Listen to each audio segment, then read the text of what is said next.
Hello বন্ধুরা, আজকে আমি আপনাদেরকে ঘরোয়া পদ্ধতিতে চিকেন 65 বানিয়ে দেখাবো। একটা পাত্রে ছোটো ছোটো করে মাংসগুলোকে এভাবে কেটে নিয়েছি। দেখুন, আদা রসুনের পেস্টে দিয়ে দেবো, পেঁয়াজ বাটা দিয়ে দেবো, অল্প করে জিরে গুঁড়ো দেবো, লঙ্কা গুঁড়ো দেবো,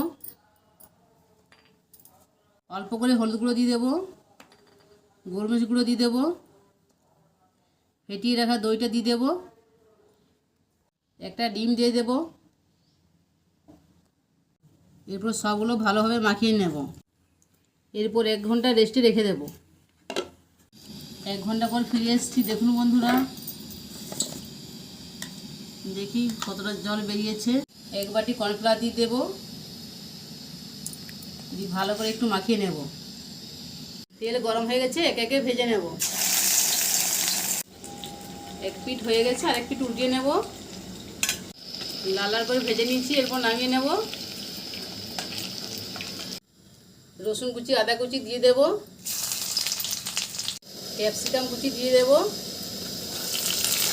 স্বাদ মতো নুন দিয়ে দেব, বাদাম কুচিগুলো দিয়ে দেব, কাঁচা লঙ্কা কুচি দিয়ে দেব, 1 বাটি টমেটো সস দেব, 1 বাটি দেব। এরপর গোলমরিচ গুঁড়োগুলো দিয়ে দেবো।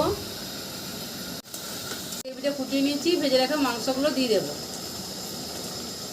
তৈরি হয়ে গেছে ঘরোয়া পদ্ধতিতে চিকেন 65।